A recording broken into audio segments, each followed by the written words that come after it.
It's facts over feelings, you talk about listery. Boys, you Scooby-Doo talking in mysteries. You is a puppet to ticket, that's misery. Said that you body bang, boy, know your history. It's facts over feelings, you talk about listery. Boys, you Scooby-Doo talking in mysteries. You is a puppet to ticket, that's misery. Said that you body bang, boy, know your history. All in your feelings, you gotta be kidding me. Beg for respect, but you only show jealousy. Wanted some status, but you make it enemies. Talk about brown workout like you burn calories. Calling a bait cause he come with the cavalry. Caught another L, rated, took another casualty. Now you on the 2, talking like you had a strategy. Said he had facts, that's a whole lot of captain. It's facts over feelings, you talk about listery. Boys, you Scooby-Doo talking in mysteries. You is a puppet to ticket, that's misery. Said that you body bang, boy, know your history. It's facts over feelings, you talk about listery. Boys, you Scooby-Doo talking in mysteries. You is a puppet to ticket, that's misery. Said that you body bang, boy, know your history. Shout out A Weezy, you reppin' the city. You giving the smoke and it come with a bang. These little sheep only know how to follow when they. What's up, way up, sportsman? It's Lamont back with another podcast episode. We got a great reaction video for you guys today. Look, this was highly requested, right? When I was doing my last live stream, man, I had probably like 50, 60 people said, do a reaction to this video. Everybody was saying TicketTV got absolutely charbroiled on somebody's podcast, right? If you guys haven't heard of this podcast, this is actually a show that I've been watching for like the last 3 months or so. High quality episodes, right? Great debates, right? I mean, I like the fact that it's not slanted towards one side, so there's diversity of thought. I mean, you got people in the league and up there talking, as you guys can see right here. You got Jay Will, you got Samaki Walker. I think my man in the middle play overseas from what somebody told me, maybe some time in the league. But what I'm saying is, and then you even have Ticket, because we know he's somewhere on Mars with his basketball takes for whatever reason. So again, I like the fact that there's definitely diversity of thought, willing to welcome on people with controversial takes. They don't have the traditional takes for whatever reason. And so again, you have a panel here. I'm going to be reacting to 2 different segments of this video. As you guys know how I always do when I do the reaction videos, I'm going to stop it. I'm going to start it. We're going to talk about certain things. We're going to call certain things out. Because you guys know, we all know, you know, I can already kind of predict some of the things that Tick is going to say. I mean, especially as I know the first portion of this debate that we're going to be breaking down is TicketTV's take on Draymond Green. And then there's going to be a latter portion of this video where they're talking about the LeBron Michael Jordan conversation. And so look, we already know he's highly emotional about these 2 players for whatever reason. And he has some outlandish off the wall takes. And we just gonna be here to chop it up, because like I said, I can predict that there's gonna be extreme hypocrisy all across his takes. Right, he's probably gonna bring up stuff that has nothing to do with basketball. He's probably gonna bring up a whole bunch of hypothetical situations that have nothing to do with actuality or what actually happened. And he just find ways to try to taint great players and just taint the great players that he doesn't like.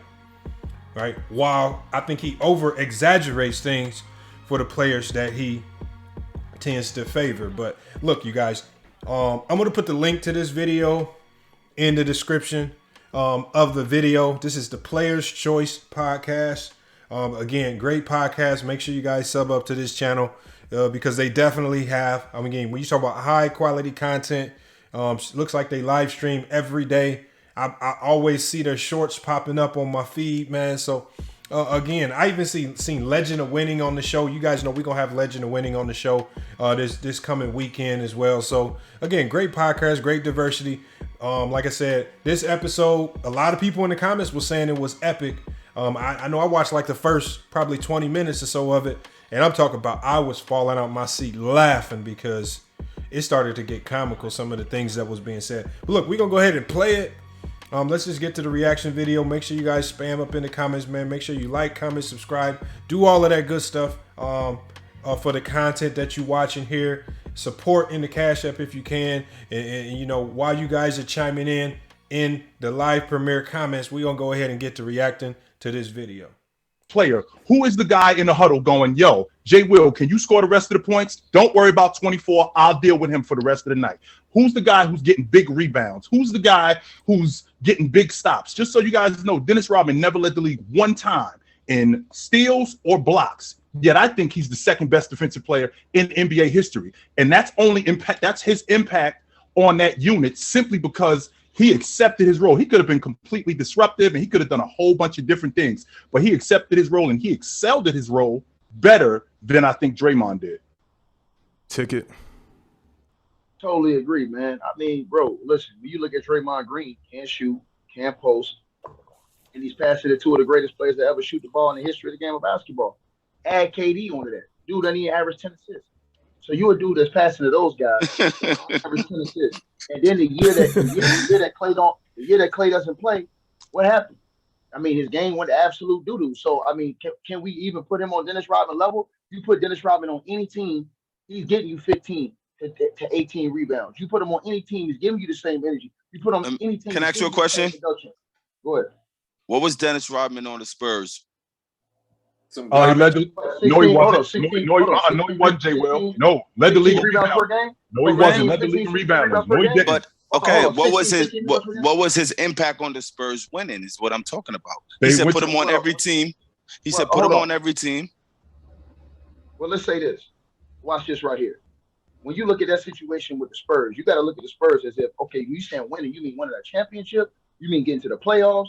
Or you just I don't know what the Spurs did. I think I don't even know what the Spurs did with Rodman. What they did was they kicked him off the team because he kicked the reporter in the nuts.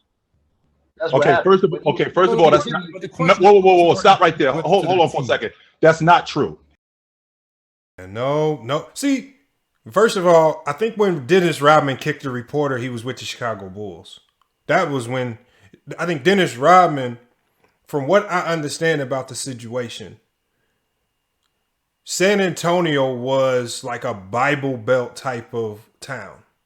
And with Dennis Rodman, participating in activities such as wearing the wedding dress, wearing the makeup, doing a lot of things that at that time, see, back then in the 90s, those things could get you canceled, right? Because it just wasn't popular to do.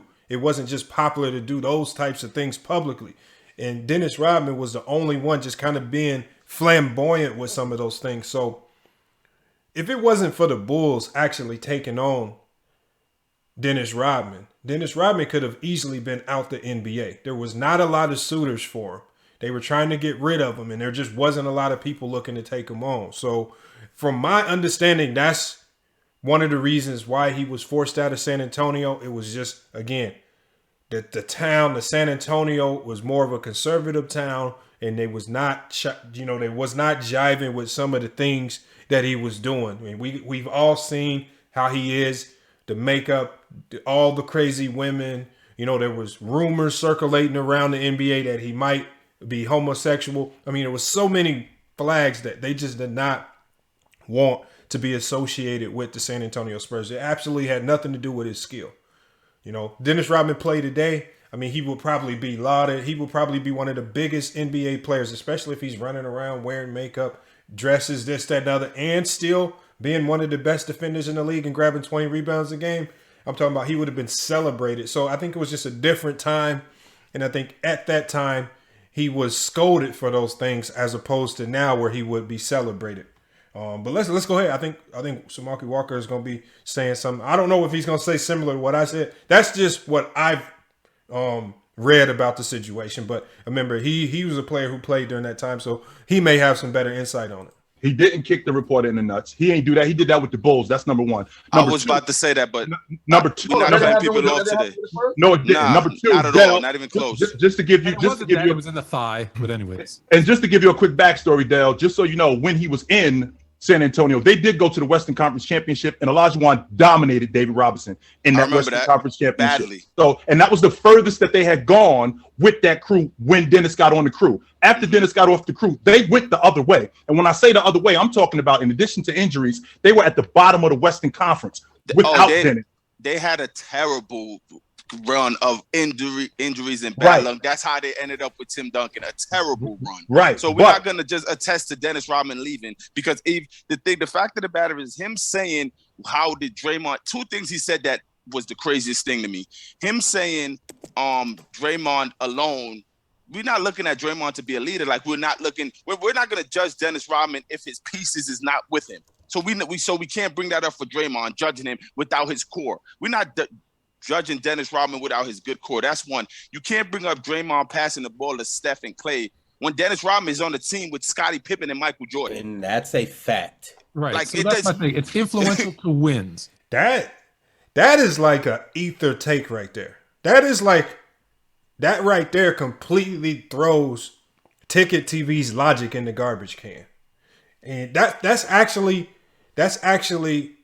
something that I didn't even really consider myself. I mean, that's a great take right there, what he just said, when he alludes to the fact that you can't really say Rodman was this great player, yet he played alongside Jordan and Pippen. And then even when he was in Detroit, I mean, look at the bad boy Pistons, Isaiah Thomas, Joe Dumars, and a lot of great players over there. And then even when he was in San Antonio, he's still alongside David Robinson, Sean Elliott, Vinny Del Negro, Avery Johnson, a lot of great talent there as well.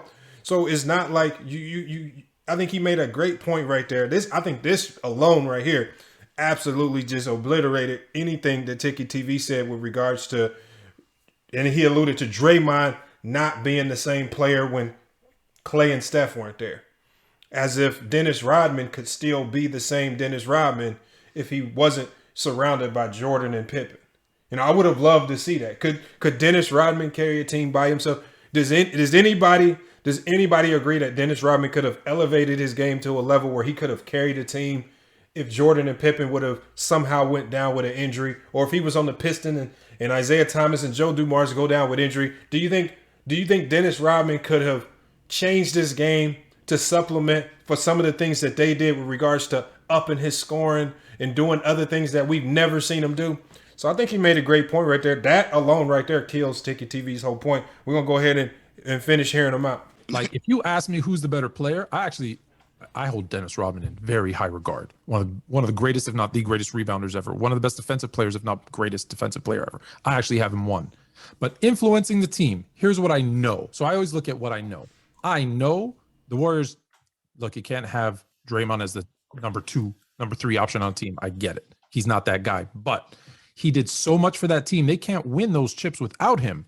I saw Scottie and Pip win with Horace Grant. I saw them three-peat with someone else. So I know that they could win without Rodman. I get it. It was a few years separated, but that's why I slight edge to Draymond, because I can't see the Warriors winning without him. I saw the Bulls do it without him. Well, Anthony, I disagree. I think if you put any solid big man in that position, for example, if you was to put a guy like just an average big man who just made a couple of all-star teams the same as him. As who? As which one? Which one are you talking about? On the Warriors or the Bulls? Paul Millsap. If you just replace him with Paul Millsap in his prime, I think he's going to the Warriors. With Draymond? Paul Millsap. Paul Millsap. Hold on. Paul Millsap made 4 all-star teams. No.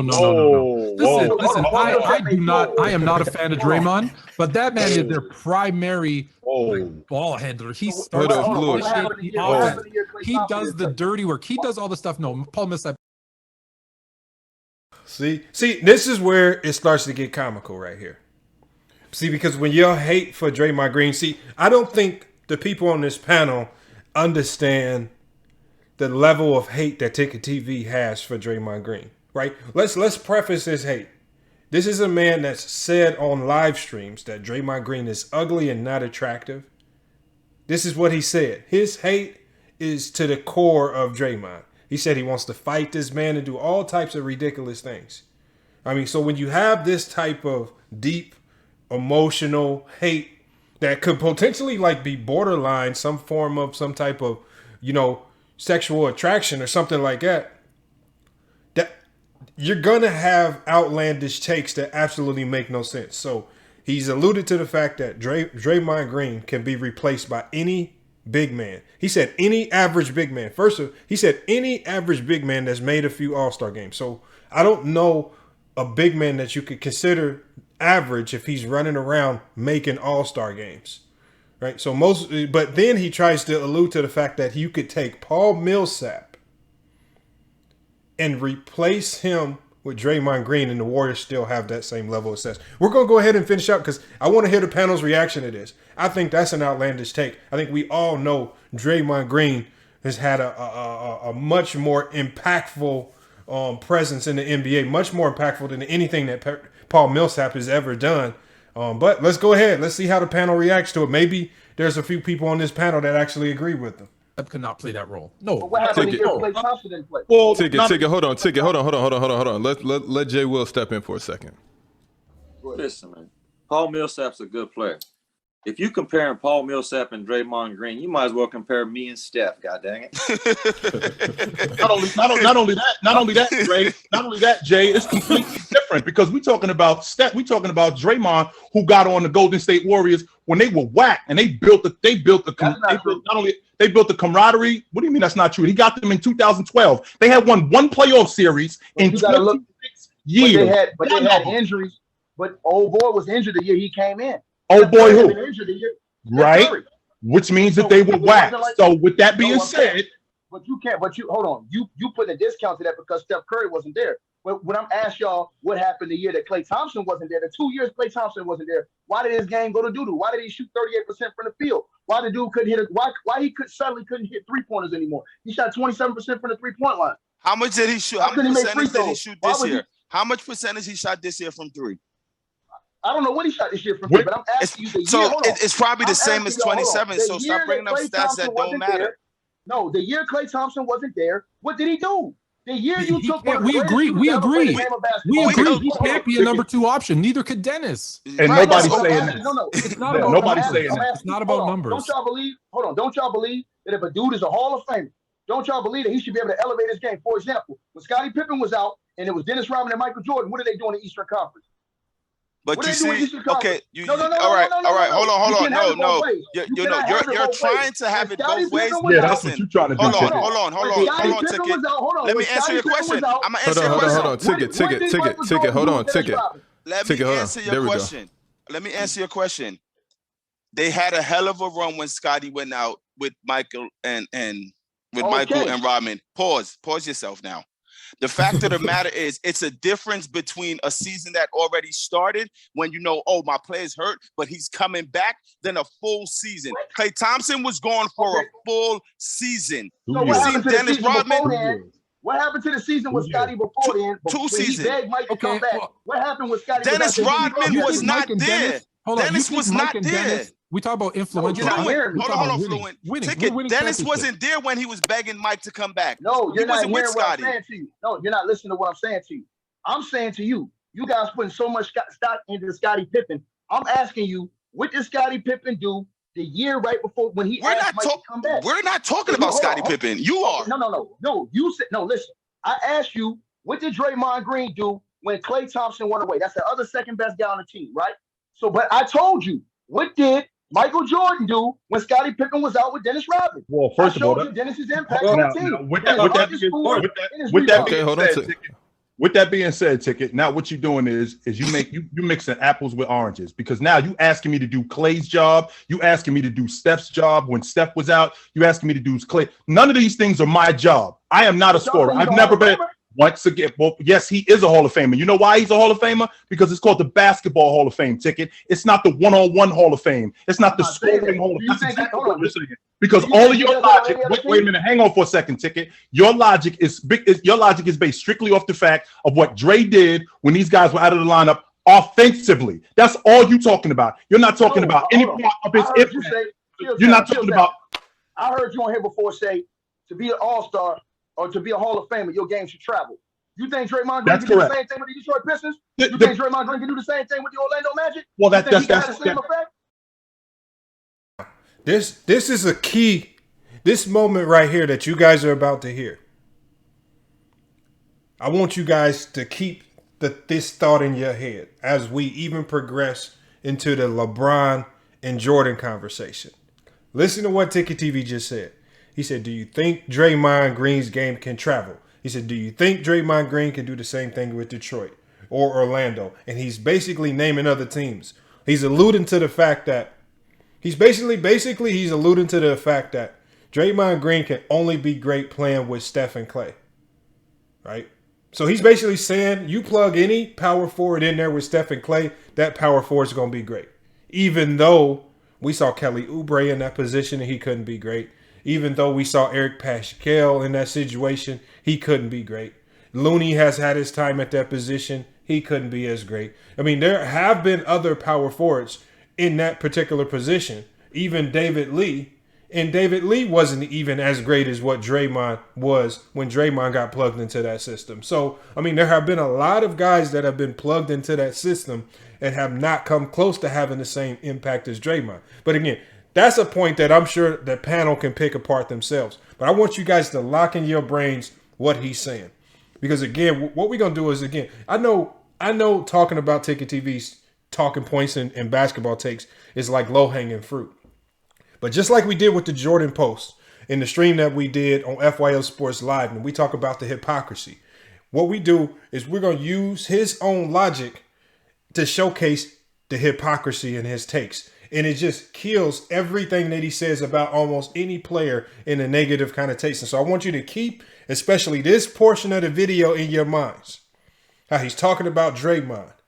And because Draymond Green hasn't done X, Y, and Z on multiple teams, in multiple systems, this is why he doesn't believe he's a Hall of Famer, right? This is what I want you guys to lock this in your brains. We're going to continue playing it because, again, I think I've heard it up to this part. The panel's going to absolutely decimate him on this. Pick his take apart.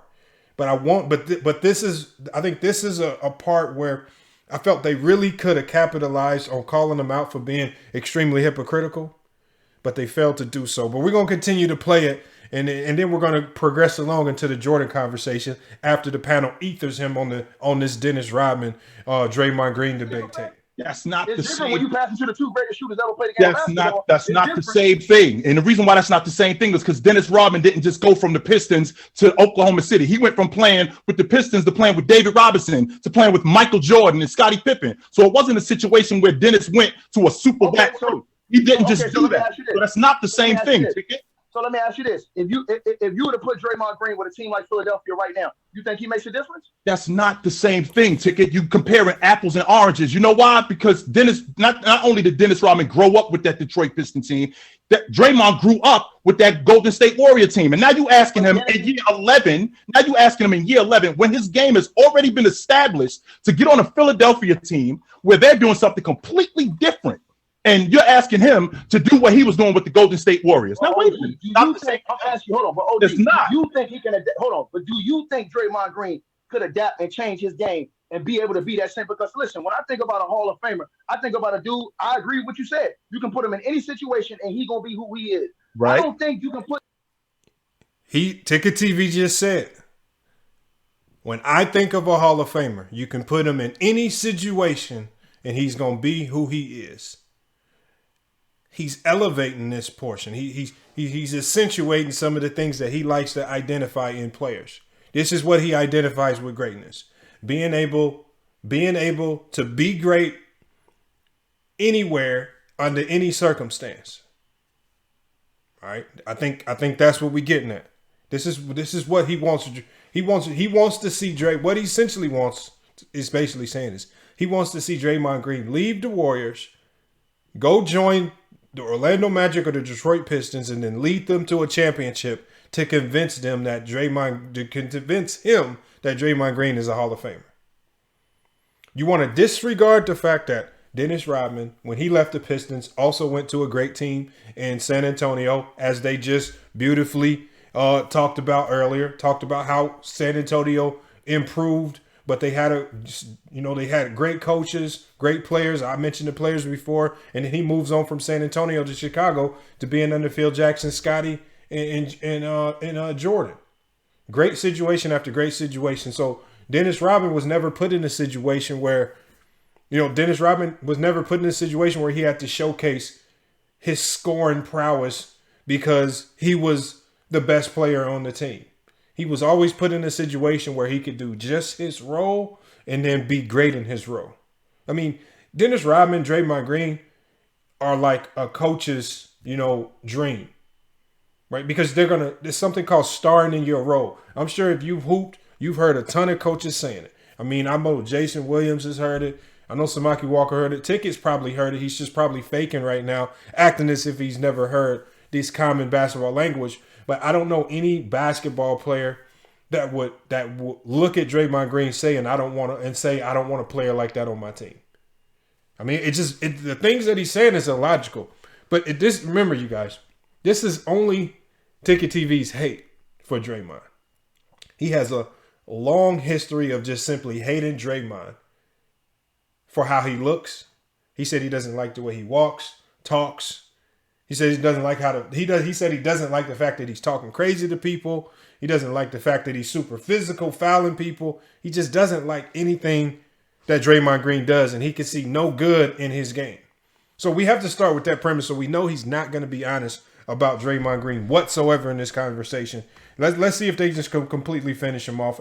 Again, they will completely finish him off. But again, I want you guys to study the logic that he's using. Listen to what he's saying about Draymond. For Draymond to be great, Draymond, he wants to know if Draymond can do these things in other systems. He just said to Samaki Walker, he just basically said, in Hall of Famers, I like to see that they can be great in any situation. I want you guys to lock that in though. Right? Because I'm gonna show you guys how he completely backtracks on his own Hall of Fame criteria just to hate once again. But let's go ahead and keep playing. Put Draymond Green in any other situation than the Golden State Warriors with Steph Clay and KD. Ticket. That's a hypothetical though. We gotta go with what we've seen. Wait. Hold on. Wait. Ticket. He did nothing. Okay, Ticket. Hold on a second, Ron. You haven't said much. I'm gonna let the floor is yours. We gotta go with what we've seen. Yeah, we can say, would Draymond do this over here? Would he do this over here? We don't know that. All we do know is that on the Warriors, he makes an insane impact on them winning. What was the impact? That's all we know. That's all. Look, The impact is beyond number. Listen. Clay is a scorer. Draymond is not that. You can't if Clay steps out, you can't expect Draymond to start shooting 40% from threes and coming off screens and stuff like that. You're acting like Rodman. Did Rodman take over Pippen's role? Because last time I checked, to start that season, the first 16 games, they were 9-7, and Rodman scored 4 points a game. He didn't take over Pippen's job. How much did Rodman score in that stretch? When 4.5 points per game. No, that's not true. Didn't he average double Go look it up. 97, 98. He started the season with 4.5 per game in those first 20 games. That's not true. All those games he didn't average no. That is true. Ticket. Hold on. Hold on. Ticket. Why do you think that's not? 98 season. So that means, Rodman means Jordan 4.5 points per game. was a badder mofo than what y'all getting credit for. Then I agree with that one. For them to be where they was at, without Scotty, with all these people put so much stock in Scotty, and y'all to say, oh, well, Dennis only did this. Okay, how many rebounds did Dennis average? 13. Mm-hmm. They started the season 9-7. They then went on a 15-4 run. Rodman went from averaging 4.5 per game to 4.9 per game, and he went from 13 to 15 rebounds. Yeah, rebounds, ridiculous. But he did not pick up the scoring slot for Pippen. He did not. And I'm also, Dell, just so you know, Dell, I'm also having a difficult time believing that Draymond couldn't go to Philadelphia with James Harden. I think Draymond will go crazy in Philly. I'm what you call it. I'm gonna let you make your point, Dell. I'm gonna let you make your point. I promise, because I'm having a difficult time believing that Draymond couldn't go to the Philadelphia 76ers with Embiid and with James Harden and average 7 points in 6 months. I'm having a difficult time. Hold on. Wait. Ticket. Hold on, Ticket. Does anybody up here think that Draymond would struggle in Philly? Because I don't. I don't know. Jay Will, do you think he would struggle? No, I don't think that. No. I do. Hold on. In Philly with who? Would Draymond struggle in Philly with who? With Embiid and James. See, this is the problem. See, the one thing that I want people to take into consideration when you think of Draymond Green, and we're going to get back to the video here in a second, but the one thing you need to take into consideration with Draymond Green is just, even if you're not a fan of his game, let's say you're not a fan of his game. Okay, that's fine. I can understand how Draymond Green's game might bore casuals. If you're a casual, you're probably not impressed by the things that Draymond Green does.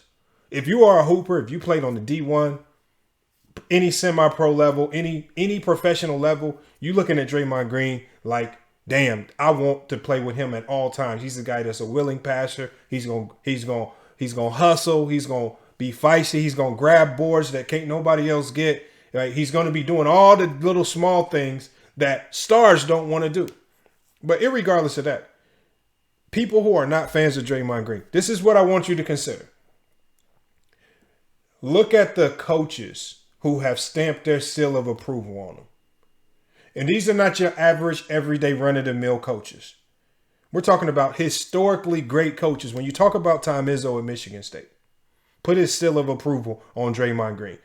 You're not just, I don't care what type of player you are, you're not just walking into Michigan State, being a starter on that team, and then being named the captain of that team at Michigan State if you don't have a level of toughness to you, if you don't have a high degree of skill, whatever however you want to label it. So Tom Izzo has stamped him. And that's not even to talk about the accolades that he collected when he was at Michigan State. Then when he goes to the NBA, right? Now he's being coached by Mark Jackson, right? David Lee goes down. Mark Jackson, who they could have waived him because Draymond Green was a second-round pick. And this was before two-way contracts even existed. So this is when teams only had 15 roster spots, not 17. So roster spots were extremely precious.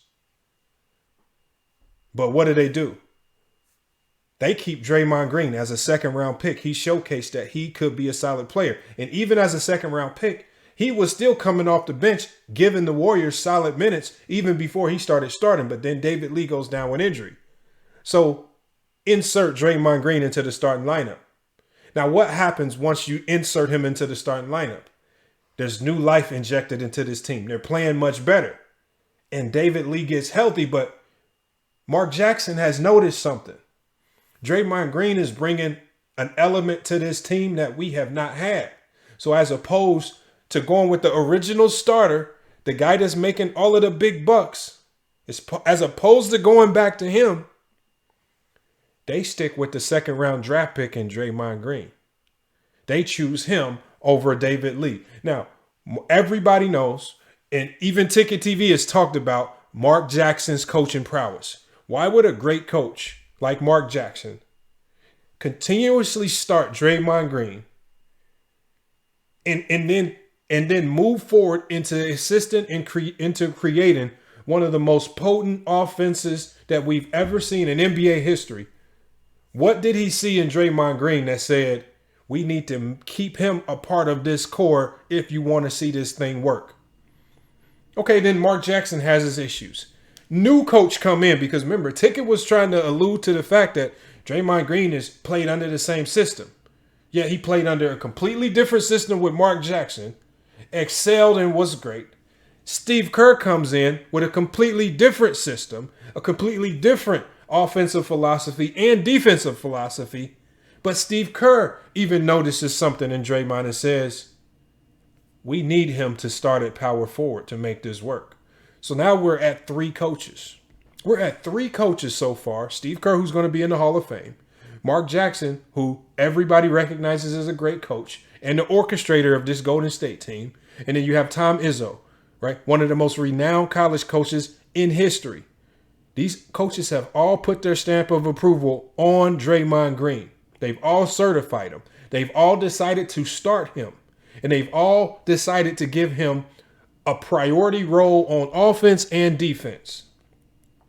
But why do that if he's just this scrub that just any average run-of-the-mill player can replace? Why? Right? Even when Ticket keeps alluding to these 2 years where he might have not played up to expectation when Klay Thompson and Steph Curry were hurt, why did the Warriors during that time give him a $100 million contract? So now we have a Warrior organization that's been to how many finals? Ridiculous amount of finals. Over the last couple of years, they've made all these finals appearances with Draymond Green as the starting power forward. So now we have the organization, the Warriors organization, one of the best run organizations in the league, that not have just put their stamp of approval on Draymond Green, but they've also given him $100 million to play basketball. Well, it even gets bigger than that, because now we get to the USA Olympic team. Now, out of all Draymond Green's so average. All these players can do what he does. Greg Popovich has the entire NBA to choose from to create a U.S. Olympic basketball team. Can you guys please explain to me why Greg Popovich, one of the greatest NBA coaches in NBA history, would select Draymond Green, this guy who can't shoot, so supposedly according to Ticket, that he does these very average things and can only play with great players? Why does one of the greatest coaches in history go select this so-called average player to be a part of the Dream Team? Or the second coming of the Dream Team? Or the Olympic team, however you want to define it. So now we have Greg Popovich, who selected him to be on the U.S. Olympic team, put his stamp of approval on him. The Warriors organization, Steve Kerr, Mark Jackson, and Tom Izzo. That's a lot of basketball minds. You're talking about a lot of great basketball minds that continuously put their stamp of approval on Draymond Green. And yet we're supposed to sit here and believe some of the most ridiculous hypothetical situations coming from a man named TicketTV, who couldn't even play at a D1 school, right? Couldn't make the NBA. I mean, when you think about what Draymond Green did to get to the NBA, right? This is a man named TicketTV who swears up and down he could beat Draymond Green and can do all this stuff on a basketball court against him. This is a man who didn't make it to Draymond Green's level. This is a man who didn't have an organization believe in him enough to get $100 million. He didn't do any of these things. Yet Draymond Green has convinced these people. Like he's acting as if Draymond Green is forcing these people to start him and pay him. Draymond Green's play is dictating all these things. That's all Draymond Green is doing. Draymond Green is just stepping on the court, doing what he does best. And because he has an uncanny ability, right? I want you guys to ask yourself, what player in the NBA do you know starts the season off by saying, this season, I want to be known as the best screener in the league? What player does that? You get nothing for being a great screener. You get no notoriety, no glory, nothing other than just sitting back watching how that pick and roll potentially unfolds after you screen for Steph Curry, or you do a pin down for Clay, right? Or you create some type of action that allows the stars around you to shine. You get zero credit for any of that. You don't get an assist. You don't get a rebound. You don't even get hockey assists in the NBA. You get nothing to detail to people how you participated in making all this work. See, the only people that are going to actually give him credit for it is the Warriors organization, one, the people that decided to give him $100 million. Coaches like Tom Izzo, who named him a starter at Michigan State, a major D1 school. Coaches like Mark Jackson, right, who was the orchestrator of one of the greatest dynasties that we've ever seen. Coaches like Steve Kerr, who came in and implemented a new offense, because Ticket said he's been under the same system, but that's not true, because Draymond Green excelled under Mark Jackson's system, and now he excelled under Steve Kerr's system, and he also excelled under Greg Popovich's system in the Olympics. So these things are just completely false. That's why I say this is low-hanging fruit to really go at his takes, but this panel just killed him so bad.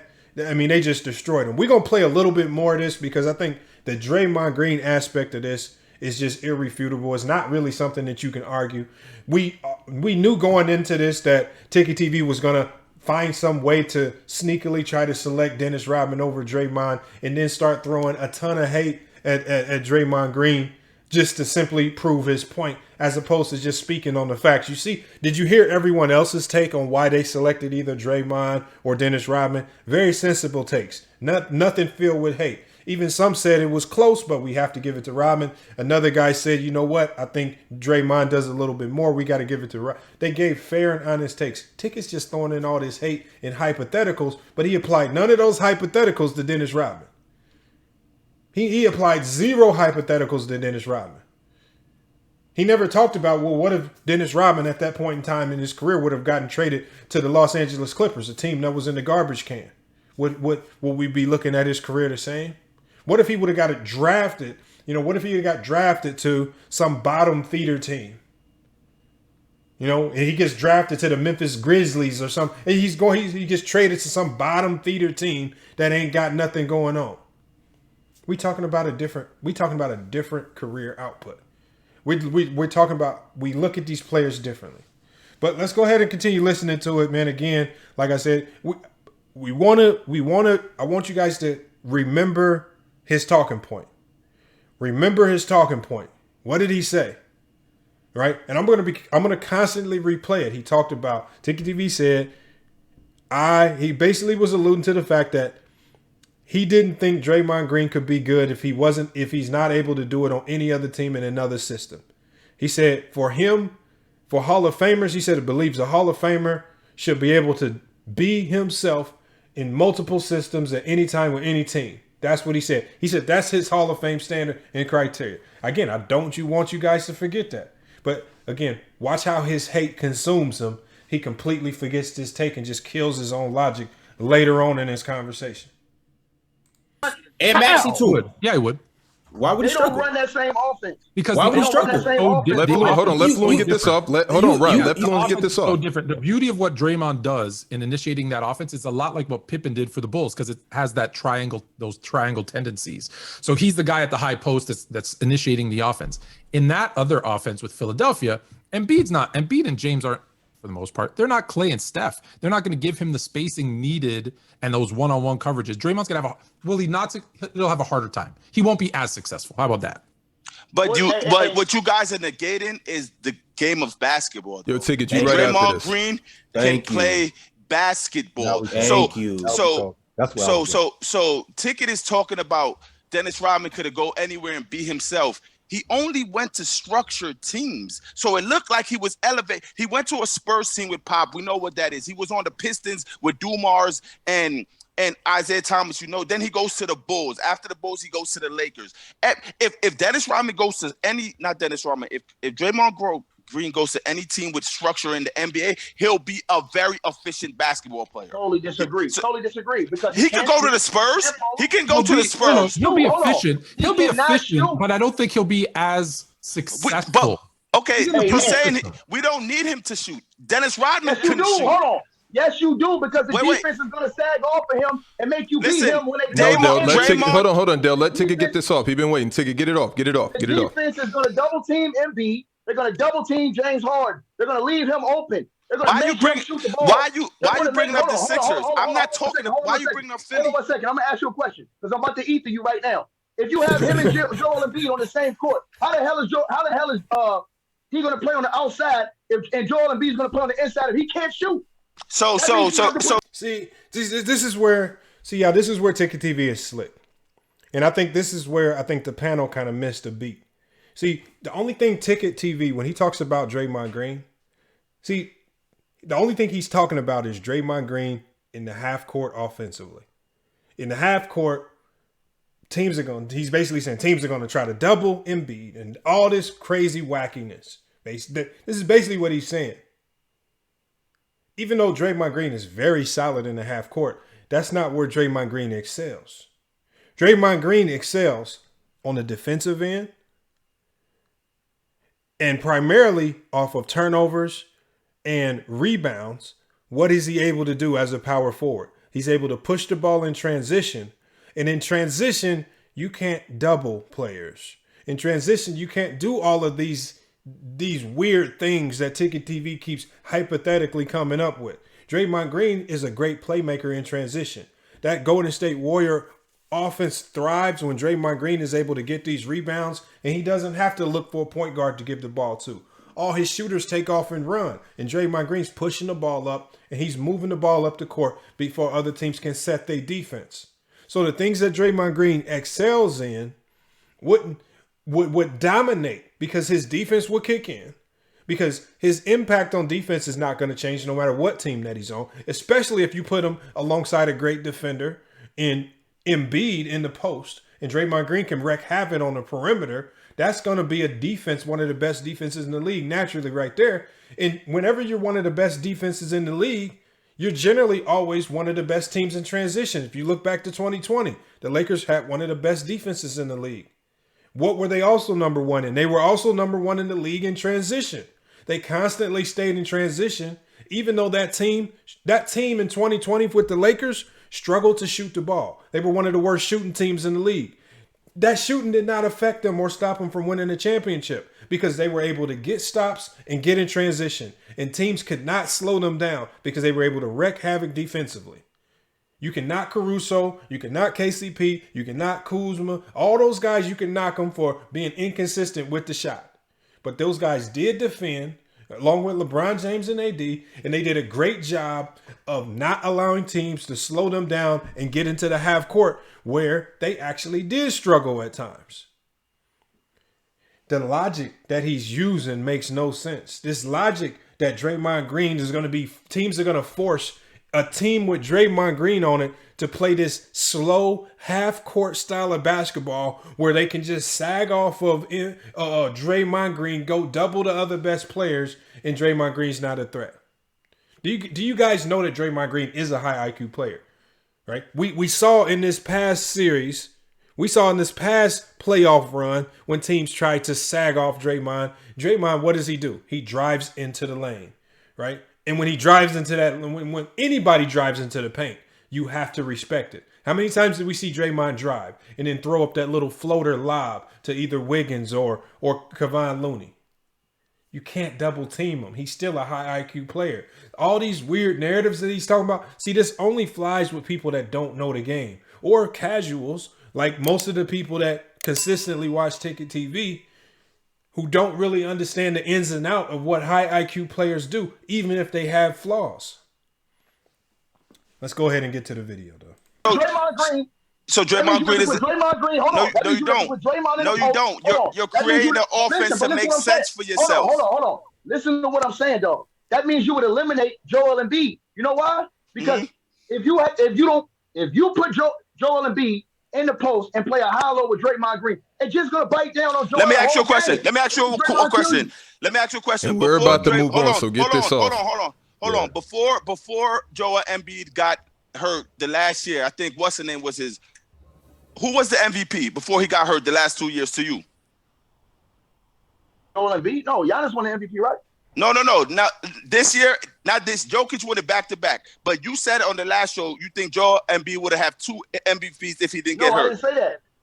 I said that I thought Joel Embiid should have won the MVP this year. And last year before he got hurt, I think last Joel year I thought it would should have have won. been Giannis. I thought it should have been Instead of Giannis. Joker, but instead of Joker. I think Giannis should have won it the last 2 years. Okay, Not whatever you last could. season, Well, but I thought you meant the the year before, because before Joel Embiid got hurt last year, Joker first MVP. You remember that one? You remember Joker first MVP? Yes. Embiid was playing at an MVP level. Yes or no? Correct. Yeah, He you can was. say so. Okay, who was his point guard? Bro, you're not Who hearing was me. his point guard? Bro, what does that matter when I'm Just talking about answer the Draymond question. Green, bro? Who was his point guard when he was playing at The an man MVP said, level? okay, listen. His point guard was Ben Simmons. Ticket, you Hold got on. 15 seconds. Hold on. Can Ben Simmons shoot? Now about to, Shaq, hold on, Shaq. Now I'm about to Can cook him. Ben Simmons hold on. shoot? Ben You got Simmons is way Ticket, you better got than Draymond. one chance. Hold on. Ben Simmons is way better than Draymond. Ben Listen, Simmons, hold can on. Ben Hold on, hold on, hold on. Simmons shoot the ball? Wait. Yes or no? Hold on. Can Ben Simmons shoot? Yo, we not doing that. We're not doing that. Killing them with the facts. Remember, TicketTV is consistently using these odd hypothetical situations. And I think he's talking to these guys like these guys are the panelists on his own show. Like they just casuals walking around and don't understand the game. This guy in the bottom understands the game. He actually used this odd hypothetical situation that TicketTV tried to create. And he actually burned him with his own take because Joel Embiid has had a high degree of success with the point guard in Ben Simmons, who also struggled to shoot the ball. But Ben Simmons, right, even though he's had his struggles offensively, he's still regarded as a high IQ player.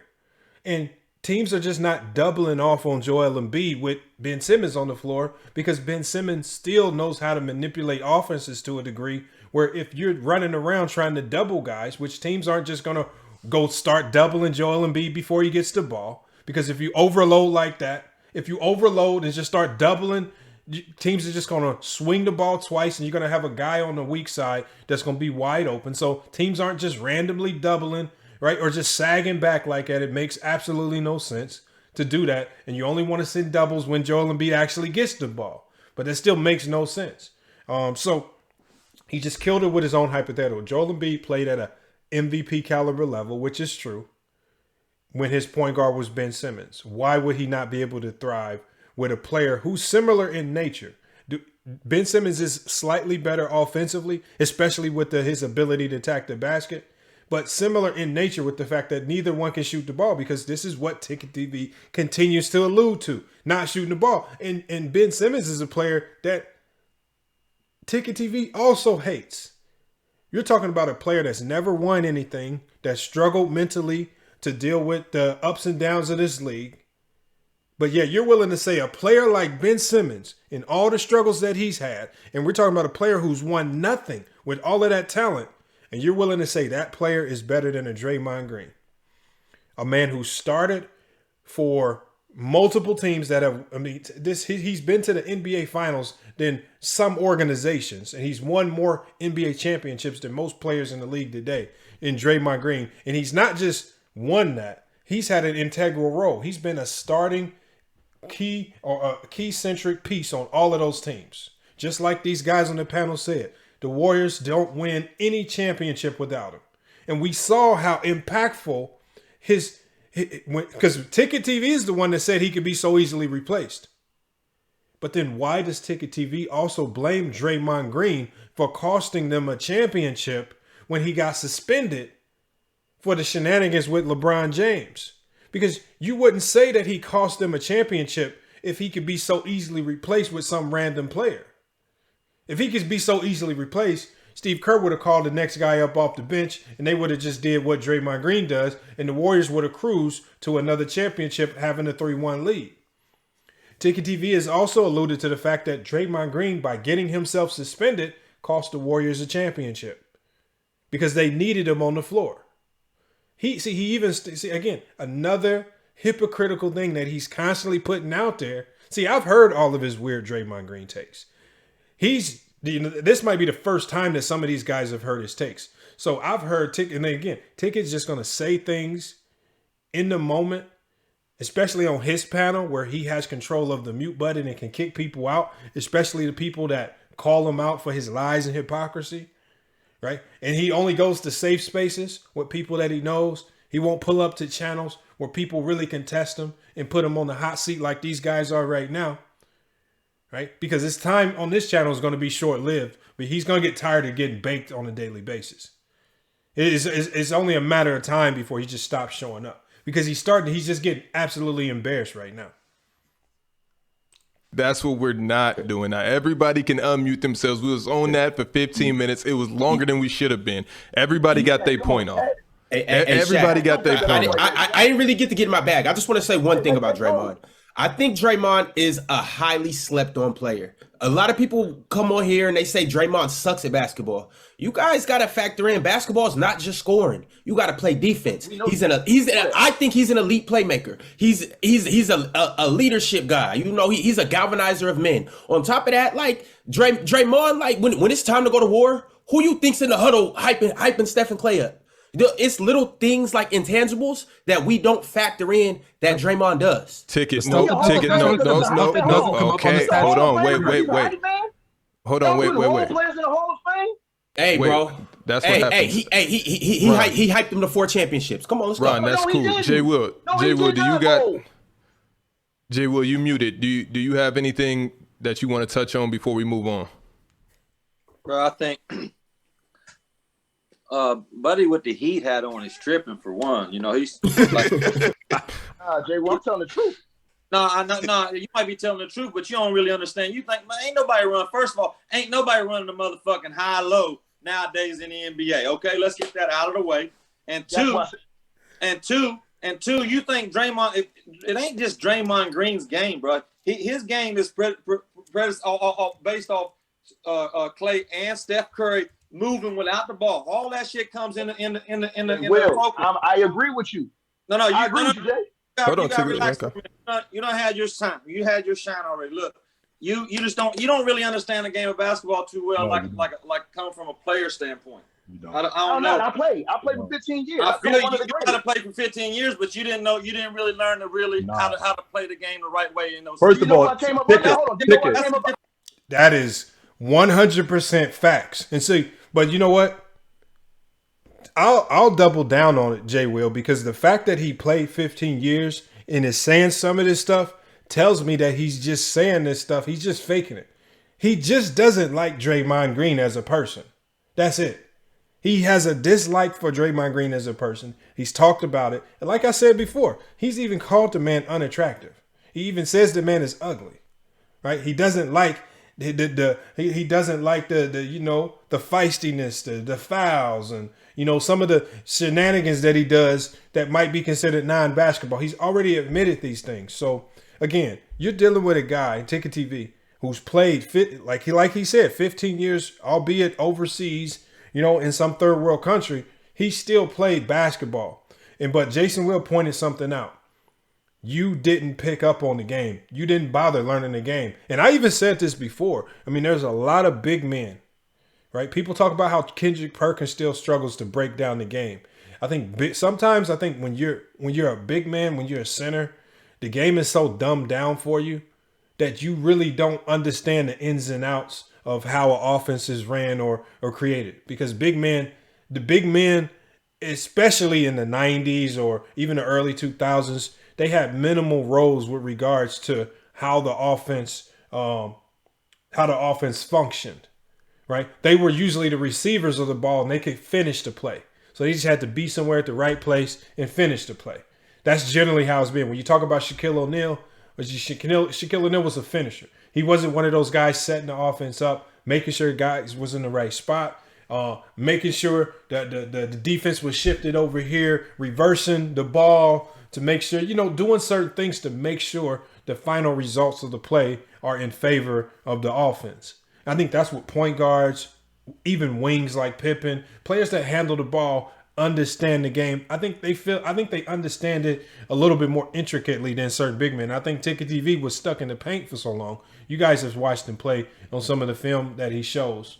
I know it's kind of grainy, but he's just a big man that's on the receiving end of guards around him that are able to facilitate and run the offense. So I don't think he has a strong grasp or understanding of how how plays actually evolve and develop, even though he is a 15-year pro in third world countries.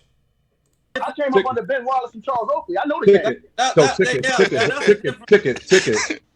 I came up as one of the realest OGs in the game. Ben Wallace and Charles Oakley couldn't hit sand if they fell off a camel either, just like the other two. Ben Wallace in the Hall of Fame. I know, and that's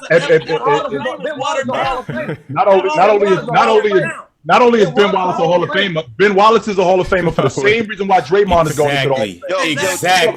Exactly. Ben Wallace actually dominated in one area. He actually See, when TicketTV starts doing this is where he kills himself. You can't run around parading and celebrating a player like Ben Wallace, a guy that you could give him 20 wide open threes and he might make one or two. I mean, you can't run around parading and celebrating a guy like Ben Wallace or even Dennis Rodman like he's doing if you ain't willing to give a level of credit to Draymond Green for some of the things that he's doing. And the only thing that you want to focus on with Draymond is his inadequacies. He's constantly talking about how he struggles to shoot, but he's never spoken on his defense, right? He's talking about how teams can sag off of him in the half court, but he doesn't talk about how teams can't double and do those double teams when Draymond Green's pushing the ball in transition, where he excels. So many things he's not talking about. He's not talking about how Draymond Green's one of the best leaders in the NBA.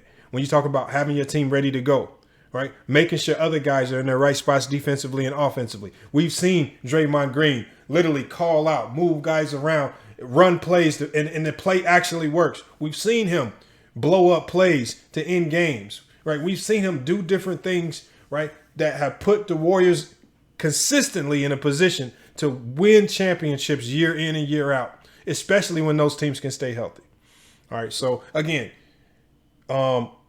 this was the Draymond Green segment right here. As you guys can see, like I said, TicketTV consistently puts his foot in his own mouth. He uses odd hypotheticals to try to prove his point. So he tries to take things that never happened and use that as to why he's going to discredit a player as opposed to giving a player credit for things that they've actually done in real life, right? And putting that into context. And so, again, very weird logic that he's using. These guys really, for the most part, did a great job of making them eat that word. So like I said, they'll soon find out that Tick is just really low-hanging fruit, a guy that just has a whole bunch of hate. And when you try to come into these debates with that type of logic, you're going to find yourself saying wrong things, like when he said that Dennis Rodman kicked some reporter in San Antonio, and that's why the Spurs traded him. It tells us right there you don't really do a lot of research into the game because, again, based on the research that I've done, Rodman, that's not why Rodman was forced out of San Antonio. It was due to just kind of cultural and conservative issues in that San Antonio city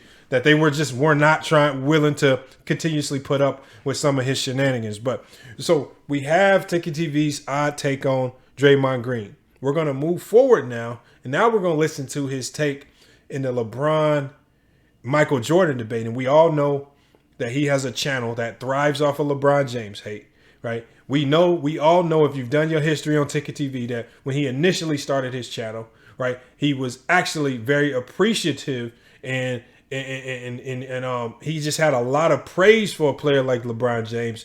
But again, we saw a shift in his whole channel. If you do your research on his channel, the shift in his channel is where when he did say anything critical about LeBron James, the subscribers that he had were willing to donate more and then financially compensate him to continue to say those things. So when he saw the donations continue to come in based on the slander that he was throwing at LeBron James, he decided to then take the hate to a new level. And then obviously you guys know how he's now financially driven to constantly create narratives to hate on LeBron James for absolutely no reason. And again, if you're a 15-year pro that played at the semi-pro level like he claims he is, these are not normal things that a normal basketball player who's played at a high level would say. These are not things that, remember, there's so many pro players that's been on this platform and completely said you're wrong on this. We got 2 pro players on the platform right now who played in the NBA who are going to say he's wrong on this. So many people have said he's wrong on this, but he stands steadfast on his take on LeBron James, primarily because he's incentivized to do so. It's not going to be fiscally responsible for this man to all of a sudden go back on this thing, on the things that he's been saying, and then just admit that LeBron James is a great player. He is incentivized to come with a hateful narrative and a hateful rhetoric. But what we're going to be watching for today is when in his take, and I'm just going to go straight to his take on LeBron James and the Michael Jordan conversation. I want you to look and I want to see if you guys can catch the hypocrisy. Let's go ahead and get to it right now. Ticket, Dale, I'm going to let you simmer. If he had lead for a long time, why he didn't make the playoffs his first 2 years in the league like Carmelo did coming in the league? If he had lead for a long time, why the hell he run from Cleveland and back down from the challenge when Jordan was getting ran over by the Detroit Pistons, stood and held his nuts and went through the challenge? Yeah, Ticket. Talk that talk, Ticket. And build his own teams just to create this fake-ass greatness that you guys praise and say he the greatest of all time, but when the nigga had a challenge, he ran away from it. I remember Jordan getting beat by Boston Celtics teams that were stacked too. He ain't run. He ain't hide. He ain't go stack the deck. Ticket. He didn't go get all these other dudes. What did he do? He stand 10 toes down and held his nuts. Went through the grind. Went in the hard way. He did the same way Giannis doing it now. Not running up, getting all the best players on my team. You can't be the GOAT if you had to stack the deck and take a different route than the real GOAT took to get the greatness, baby. If Michael Jordan wore sneakers and LeBron James took a private jet to the same place, you can't say you great because you took a different route than this guy did. No, if I'm great, I got to put on the same shoes he put on and take it the same route. And LeBron had that option. He didn't do that. He switched up. He had to go form super teams. He had to pick his team, and the man still lost 6 NBA finals. So what about all them NBA finals losses when he was picking his own team? What if Mike had to pick his own team? What if Mike had to put the best players on his team? Would he have more than 6? Never go 6 games in the NBA finals? Yeah, Ticket. Come on, here, that's all cap.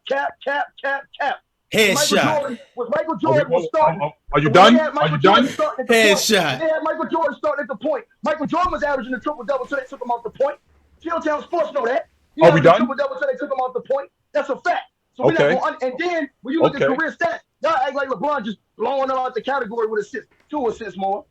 One rebound more. Okay. That ain't nothing. Fact. Mike played in a tougher era. Fact. He played Fact. through more physicality. Fact. LeBron James tried. He Fact. ran. He went to a dude in D-Wade that was already a world champion, already a finals MVP. He picked another dude that was top 5 in his draft class, Chris Bosh. That showed weakness to me. That don't show strength. The motherfuckers I know, they really want to go through it. They really want to go through the grind. They really want to see how great they are. That's why I respect dudes like Giannis Antetokounmpo. Why? Because he didn't run. He didn't go stack the deck. He didn't go put the best guys on his team. That's what you see in LeBron and KD and all these dudes do. Run around here, run to the greatest teams, win a championship, raise their hand and say I'm the best in the world. No, motherfucker, you got to go through the same grind that all them other dudes did. The same shit Reggie Miller had to go Now, through. stop right there. Hold. Now, before Samaki Walker just completely ethers TicketTV, I want to see if you guys in the chat caught the hypocrisy, right? Listen to all this slander that he's just trying to throw at LeBron James. He's just trying to find any negative narrative that he's created in his mind that sounds good, that he thinks might galvanize other LeBron James haters in the chat. He's just spewing it. He's not thinking about it. He's just spewing it, letting it run off his mouth. None of it's making sense. It's not logical. It's not basketball related. It's not something that a guy who's supposedly a 15-year pro should be saying, because it absolutely makes no sense. Remember, you're dealing with 2 other guys. Remember, if you don't believe anyone else, if you call everybody else LeBron, if you call them LeBron James stans, well, then you got 2 NBA players on here that have both said that they got LeBron James as the GOAT. Right? You guys can battle it out with those 2 guys. If I'm not credible enough, which you guys know how I feel about the argument, if other people who say it aren't credible enough, you got 2 NBA pros over here who are saying it, who've been through the so-called grind that TicketTV is talking about. TicketTV's never been through an NBA grind. He doesn't know what the NBA grind is. These 2 do. But that's neither here nor there. We're here to identify the hypocrisy. The hypocrisy is this. So when talking about Draymond Green, TicketTV said that. He see, the funny thing is when you're talking about when you're talking about LeBron and MJ, he's alluding to MJ staying with the same team, being great. He talks about how MJ was great, didn't run from the grind, didn't do all these things, stayed on the same team, got it out the mud. But yet when talking about Draymond Green earlier, he actually used that as a negative connotation for Draymond Green, saying that because Draymond Green has always been a warrior in the same system, grinding it out, getting it out the mud with one organization, that's a detriment to Draymond Green. But in Jordan's case, he's saying it's a positive for Jordan. But in Draymond Green's case, because he doesn't like Draymond, he says Draymond Green can't do it. So he's basically alluding to the fact that he wants Draymond to be able to go to another team and showcase that he can do it. Because he only done it with the Warriors and hasn't given them a sample size of variety, enough variety that he can choose from to say, okay, you did it here, here, here, and here. Okay, I can say you great. He even alluded to his Hall of Fame criteria where he said, and when I think about a Hall of Famer, I think about a dude, I agree with what you said. You can put him in any situation and he gonna be who he is. Right. Jordan never played in a different situation. And when Jordan did play in a different situation, like when he was under Doug Collins, they were getting their brains beat out and they couldn't win a playoff series. And then when after Phil Jackson, when he was back with the Wizards, they were getting their brains beat out and he couldn't even make the playoffs. The only system that he could win in, if you're talking about a player who couldn't win outside of a system, Jordan was the one that said he didn't want to play for another coach other than Phil Jackson. Jordan was the one that couldn't win without the triangle offense. Jordan was the one that couldn't win anything without Phil Jackson, Scottie Pippen. That was Jordan. Jordan, all this variety that you wanted Draymond Green to showcase. And when I think about a Hall of Famer, I think about a dude, I agree with what you said. You can put him in any situation and he gonna be who he is. Right. Jordan had no variety in his game. Outside of the set system that Phil Jackson created, Jordan could not win. When Jordan was with Doug Collins to start his career, because you remember he said he gave Carmelo Anthony credit for making the playoffs his first 2 years. But he doesn't talk about how Carmelo was drafted to a much better team with a much better system with much better players. Right? But he doesn't talk about the fact that by LeBron's fourth year, he had a team of players that he probably couldn't even remember sitting in the NBA Finals playing against the Spurs. But you want to just gloss over that, and you want to act as if Carmelo has been this great leader that's led teams to NBA Finals when Carmelo has had his own playoff struggles himself, even when he's had great teams. But we'll even digress from that. So he wants Draymond Green. The only way Draymond Green can really show TicketTV that he's a Hall of Famer is by showing him that he can do it in different systems with different coaches. So when I think about a Hall of Famer, I think about a dude, I agree with what you said. You can put him in any situation and he gonna be who he is. Right. He thinks we're stupid, like Draymond Green hasn't done it with different systems, because Draymond Green was in a different system in Michigan State and was great. He was in a different system with Mark Jackson and was great. He was in a different system with Steve Kerr and was great. And he was in a different system with Greg Popovich in the U.S. Olympic team and was great. Everywhere he's been, greatness has followed. Everywhere Draymond has been in the NBA, winning has followed. Every coach that he's played for has held him in high regard, and not just held him in high regard, they gave him a premier role on very competitive teams with regards to leading those teams and then helping those teams perform at an optimal level. With regards to Jordan, when we saw Jordan outside of the triangle offense, he was not Michael Jordan. Because remember, outside of 6-0, people want us to forget those years. Jordan played in the league 15 years. And this is not to knock Jordan's greatness, right? Jordan is still one of the GOATs. But we're going off of TicketTV's criteria because it's his own criteria that's putting Michael Jordan into this odd box. So when I think about a Hall of Famer, I think about a dude, I agree with what you said. You can put him in any situation and he gonna be who he is. Right. Where his criteria is based on you got to be able to do it in different systems. Right? You got to be able to do it any place, anytime. Jordan only played under one system. That was with Phil Jackson in the triangle. And that was the only system that he had any success in.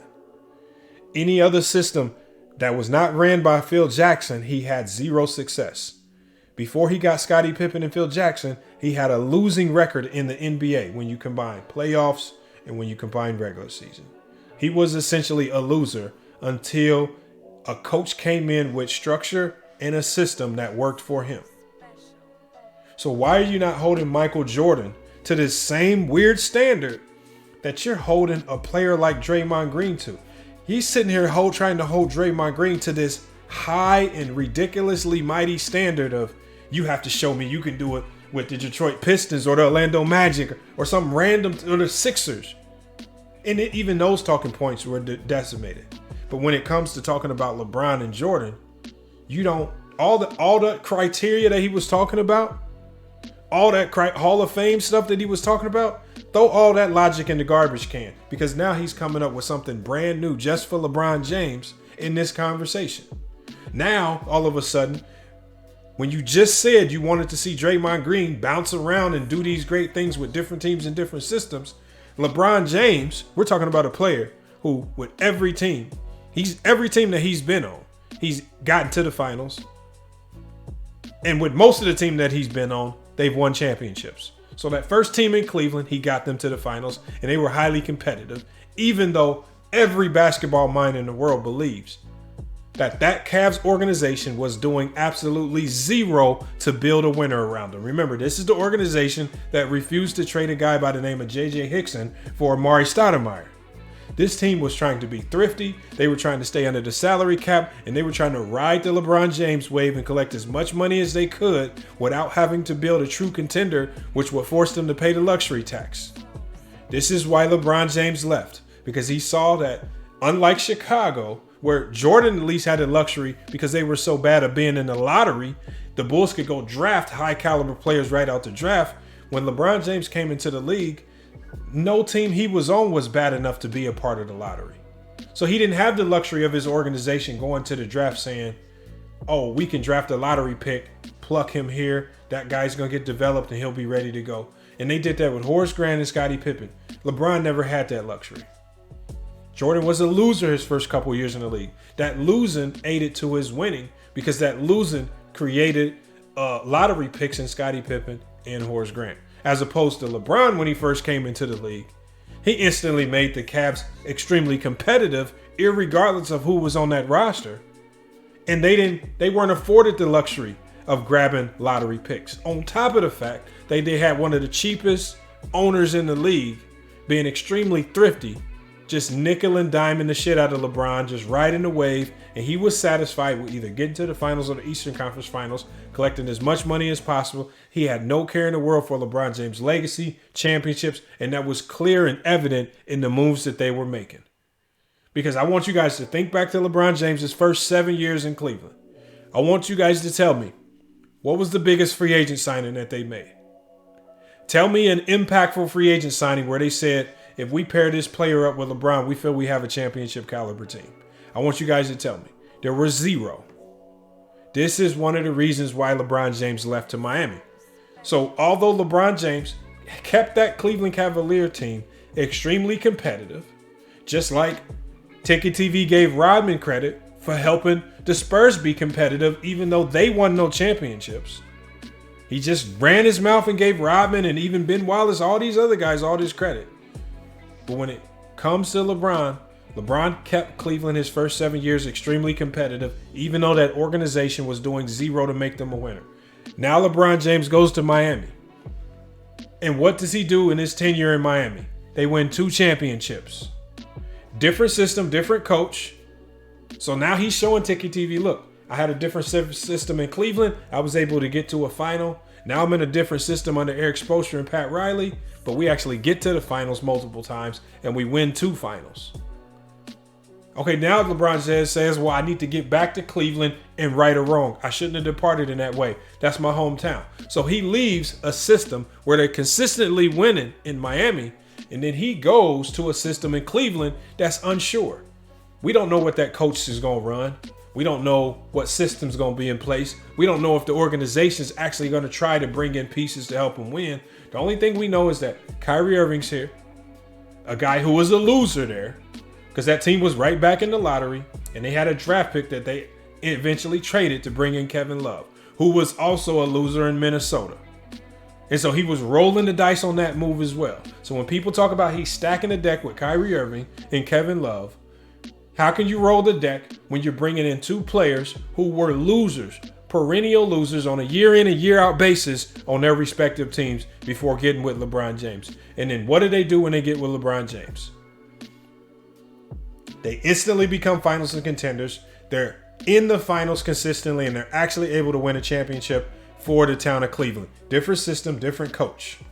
So now this is 2 teams. So he's been in 3 different systems. He's been to finals with all of the teams, different system, different coaches. Remember, these are the things you killed Draymond for, because Draymond Green hasn't shown you that diversity. Right? Remember, these are the things you hammered him for. But LeBron is actually doing the things that you just hammered Draymond Green for. You can remember, you killed Draymond Green for being with one team and one organization. LeBron has done all of these things, won championships up until this point that I'm talking about, 2 championships with 2 different teams, 2 different systems, 2 different coaches and organizations. Now LeBron leaves to LA. Different system, different coach, more uncertainty because you don't know what they're going to do, if they're going to be able to build a contender. But now he's in LA. And what does he immediately do once he gets to LA? After a 1-year hiatus, he's able to do what? He's able to win a championship in 2020. Oh, but this was a different system, different coach, different players, more uncertainty. Remember, in TicketTV, you didn't believe he was going to win that because, you know, I know you hate to give him the bubble ring, but remember, you're the one that picked the Blazers, right? Remember the idiot on your channel named Will who bet me $500 because you told him that the Blazers, my team, this is my team. You told him to bet me that my team would beat the Lakers in 2020. This was my team. I took the Lakers. I bet against my team against this fool you convinced to take the Blazers, and the fool lost $500 and was gone, never to be seen again. Then we go to the next round. You bet. You were making all types of ridiculous, crazy, dumb bets that the Houston Rockets were going to beat the Lakers. Then the Lakers go ahead and roll through them. Remember, LeBron James is doing all this with a different coach, different system. Now he's shown you all the variety that you want to see. Then they played the Denver Nuggets, who just upset the Clippers because you were parading around thinking that the Clippers were the team that was going to take LeBron James out in the bubble. But they choke. And now you got the Denver Nuggets, where you even tried to make a case for the Denver Nuggets beating the Lakers that year. And then they choked, and LeBron decimated and ran through them. And then we have the Miami Heat in the finals. As undermanned as they were, why did you pick the Miami Heat to beat the Lakers? But you picked them to win for your hateful LeBron had you running around picking the Miami Heat, losing all types of money to Elder Rufus. And then once you saw it was clear that they were going to win, what did you do from that point forward? Well, then you start crafting the narrative that LeBron James is now going to just stat pad because he's going to push for the finals MVP, because right now it's Anthony Davis's finals MVP to lose. And then down goes Anthony Davis with an injury. And so now that finals MVP argument that you were pushing for AD is in the garbage can. And LeBron James has found himself winning another championship with another team. Remember, you said earlier in this stream that that's how you like to see it done with Draymond. Remember, you're not going to create some weird higher standard for Draymond that you're not willing to apply to other players. So I'm assuming you're applying that same standard to LeBron James. So how is it you have this standard for Draymond Green where he needs to showcase all of these skills on different teams, different situations before you can believe he's a Hall of Famer? But then in the same breath, you kill LeBron for being a champion on multiple teams with multiple coaches, multiple systems, multiple different players. Because all of these, remember, he loves saying that LeBron stacked the deck and had these super teams. Okay, let's talk about all of these super players when they're not with LeBron James. Only one of those guys even had a chip without LeBron James. When you're talking about all of these super players, Chris Bosh was a loser in Toronto. Kevin Love was a loser in Minnesota. Kyrie has been a loser in Cleveland before LeBron James got there. He's been a loser with the Brooklyn Nets, and he couldn't get anything done but cause chemistry issues when he was in Boston. Kyrie's essentially been a loser everywhere he's been. So all of these players that you parade and celebrate, they haven't won nothing, even when they bounce around. But you're willing to parade and celebrate and say a guy like Kyrie Irving saved LeBron. But without LeBron, he hasn't done anything but cause turmoil with any team that he's been a part of. And just look at the recent debacle that's went down with the Brooklyn Nets.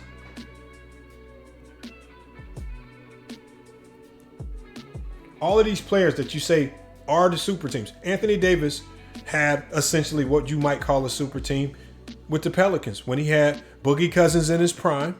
When he had Rondo, who was much younger, they couldn't win nothing. Anthony Davis was also a loser. Russell Westbrook has been essentially a loser. All of these players that you say make up these super teams that LeBron James is putting you saying LeBron James is putting together all these losers, and these losers are the ones that's carrying them? Or is it LeBron James making these other guys winners? Because when they're not around LeBron James, these guys are consistently finding their teams in the lottery or somewhere, or just losing, getting embarrassed in the playoffs. Then logic to some of the things that he says make no sense. I think the consistent piece, see what TicketTV is failing to tell people about LeBron James is that LeBron James is the key piece that makes these teams super. You remove LeBron, like he tried to do this weird hypothetical. If you remove LeBron James from the picture, and just like he did with Draymond Green, replace him. Remember, he thinks LeBron is average. Replace him with some average guy. Are those teams still super? No. LeBron is what makes them super. Because we saw what D Wade and Bosh looked like when LeBron James left.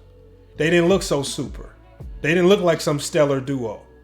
They looked like two struggling old guys that were getting carried by LeBron. Gotta stop lying. You got to stop using certain criteria you have this weird oddball criteria for Draymond. And when we get to talking about LeBron and MJ, you have this whole new set of criteria where all of the things you killed Draymond for is cool for Mike to do it. And all of the things that Dennis Rodman did, bouncing around from different team to team that you were applauding and celebrating, it's wrong for LeBron to do it. But then you're going to talk about how he was building teams and all this, that, and the other. And then how these teams were super.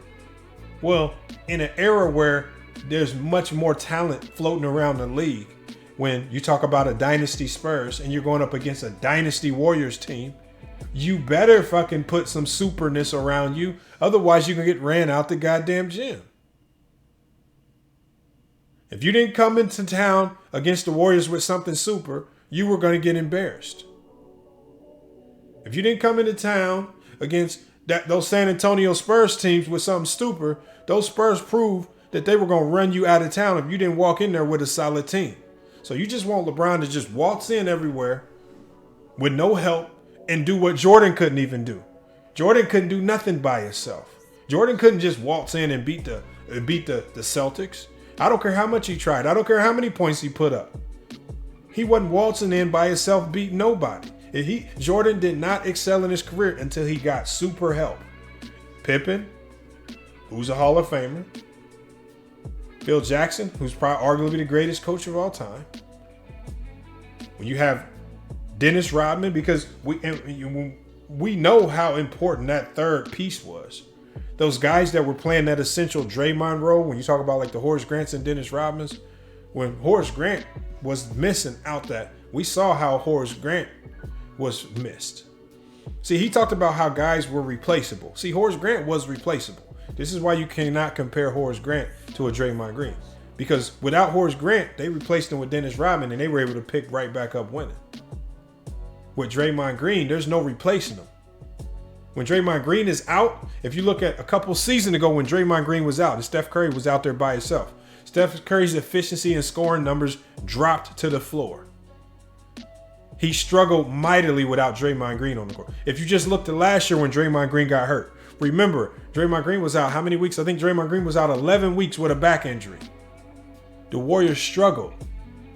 They went from one of the best defensive teams and best offenses in the league to a team that was struggling, just trying to stay afloat. Remember, they were number 1 and number 2 in the West for a long time. Then the injury to Draymond happened. Then they end up dropping. And luckily, they were able to get healthy right before the playoffs started. You keep saying Draymond's replaceable, but great coaches, Greg Popovich, Tom Izzo, Steve Kerr, Mark Jackson, all disagree with you. And so I have to sit back and ask myself, who's more credible? A guy that's running around here vested and incentivized to hate players that he thinks aren't cute enough for him? Because that's essentially what you said. Or do I simply believe the great minds that have put a stamp of approval on Draymond Green, including the 2 NBA players on this panel who also put their stamp of approval on him? And of course, people are going to have their differences when you're trying to compare 2 great players in Dennis Rodman and Draymond Green. I don't mind that some guys pick Rodman over Draymond, and I don't mind that other people pick Draymond over Rodman, right? Everybody has their own criteria. I just ask that if you have a set of criteria, that you equally disperse that criteria in all of your arguments. Don't create a set of criteria just to make. He created a criteria just so he could label certain things that Draymond Green did as negative, but then he completely changes that criteria so that he can label the things that LeBron does as negative, even though he just used that criteria to say enough and used it to emphasize the positive in players that he likes. Hypocrisy, you guys. And this all goes to your basketball credibility. This all goes to your basketball credibility. If you cannot come with consistent takes and consistent logic, your credibility is in the garbage can. And then you end up doing what TicketTV did on this panel, which is just completely embarrass yourself. I don't know if TicketTV thought he was cooking on this panel. Ticket, if you ever see this, which you probably won't, you become a laughingstock based on this. People are laughing at you. I watched this and I'm on the floor dying when Jason Williams is telling you to turn that Miami Heat around. It's sad that you're saying some of the things that you're saying. It's sad that pros, guys that played in the league, are literally telling you to your face that you don't know nothing about the game, even if you proclaim that you played in third world countries for 15 years. I told y'all the hypocrisy of certain people's takes. But again, But it goes to show you why certain people avoid. They know how to go certain places where maybe people haven't absolutely seen all of their ridiculous takes. And so they can kind of get away with this. Again, it's only going to last for so long before people just start handing out max ethers every time you show up on Players Choice Podcast. Again, a great podcast, by the way. But it's just sad. It's sad that you get up here and embarrass yourself. Out of all the brothers talking on this panel, Ticket's the only one yelling and screaming, sounding like a bozo. Trying to overtalk people. He don't have a mute button, so he can't mute you or kick you out the panel. He can't do all those crazy things that he normally do when he's getting ethered and lambasted all over the place.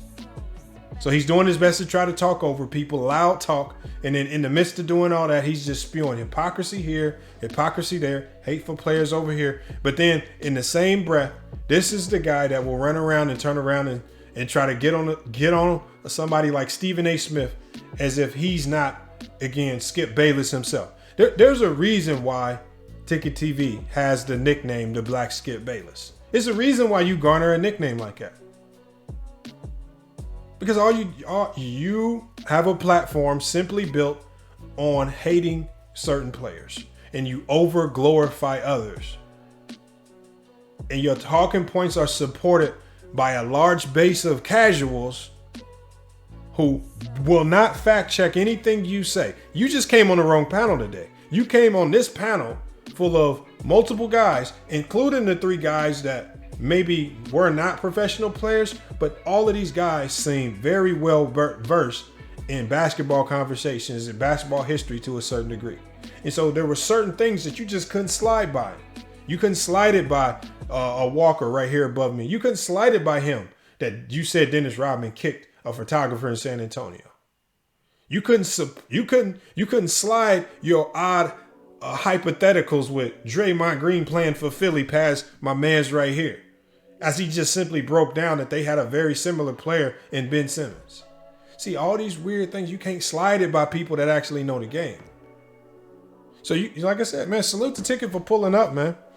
I mean, and just absolutely embarrassing yourself, man. I appreciate you pulling up because it definitely gave me some good content to react to, but it also allowed me to double down. Remember the video that I just did on FYF Sports Live when we talked about the hypocrisy?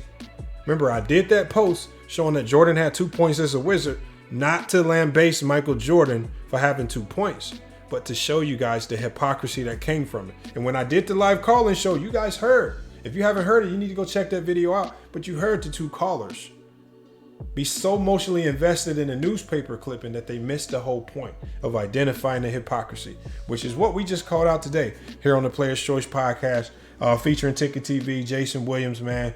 It says it's the Jason Williams Show. So again, you guys, make sure you tune into this podcast. Great show. It looks like they've been streaming daily, man. They got shorts popping out. Just subscribe and hit the notification bell. It's a great podcast. As you can see right here, professional layup, high quality. The moderator in the middle, the man, I think his name is Shaq. I mean, he does a good job of moderating this conversation, not letting Ticket get out of control. I mean, if y'all see this over at Players Choice, you know, y'all did a much better job of moderating Ticket than I did, because when he was on my channel debating some random guy, the man came all on camera. He took some, he couldn't stay focused in on the debate. He's reading everything that people are saying in the chat about him. This man then went to the bathroom, took a pair of T-liners, and then shaved a whole gape in his head, trying to prove to people in the chat that his hairline was real. I mean, this is what y'all dealing with. Like I said, y'all don't know it. You know, like I said, this is all. And the only thing I've done, you know, I don't know why Ticket has a disliking for me. The only thing I've done is just counter his ridiculous basketball talking points with facts.